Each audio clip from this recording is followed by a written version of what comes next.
Hi there, Paul here, coach from the Open Mind Institute. I hope you are keeping well.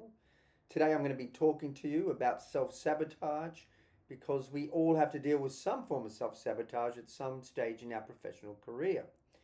Now, where does it come from? Well, what I've found is when you start to unravel all the layers, it boils down to that primal emotion of fear, right? We have fear of failure is a massive one.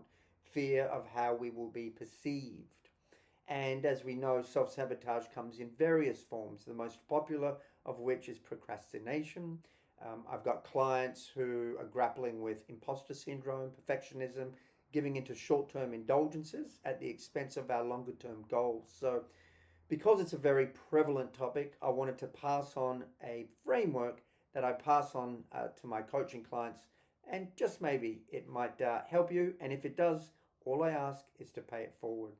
So, the framework I'm going to pass on today comes from the branch of psychology called acceptance commitment therapy. And it's called urge surfing, an obscure name, I know. But when you think about it, the urge to self sabotage has the same life cycle as a wave, right? It starts off as nothing, but it gets triggered. Over time, it builds momentum. At the peak of the wave is what surfers call the crest. That's when our urge is very hard to overcome. That's when it's at its peak. But eventually, as we know, it dissipates and it comes to the shore. So, same life cycle. That's where the name comes from. The acronym I'm going to share with you, I'll pop up on the screen, and it's called WAVES. There are 5 elements. Let's get into it. The W stands for witness. So when you're triggered by the urge to self-sabotage, irrespective of what that is, it might be seeing your phone and you've now got an urge to scroll as opposed to do the report. Witness what's going on for you from a third-party perspective. And a simple way you can do that is to create some separation by saying to yourself, right, this is me having an urge to succumb to this self-sabotage, whatever that might be. The A stands for assess. You assess the intensity of the urge, the intensity of the self-sabotage, and you do that by simply giving it a score out of 10.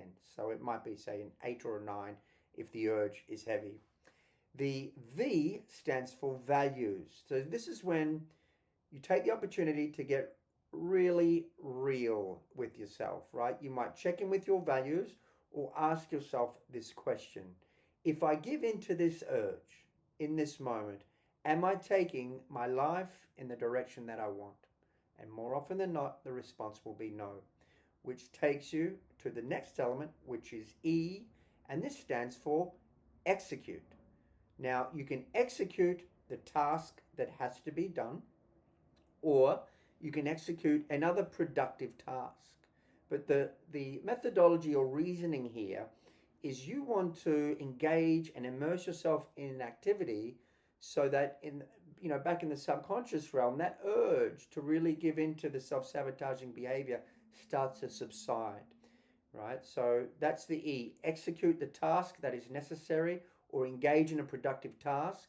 And as you're doing so, you are doing so without distraction and coming back to check in with yourself every 5 minutes, which then takes you to the last element, which is S for score.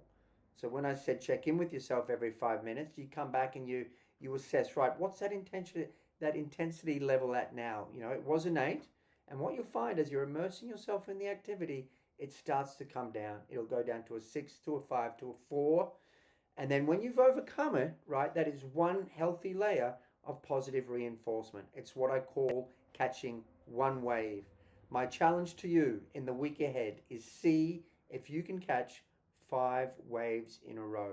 Do so, and you are well on your way to overcoming self-sabotage. That's it from me. Always keep an open mind.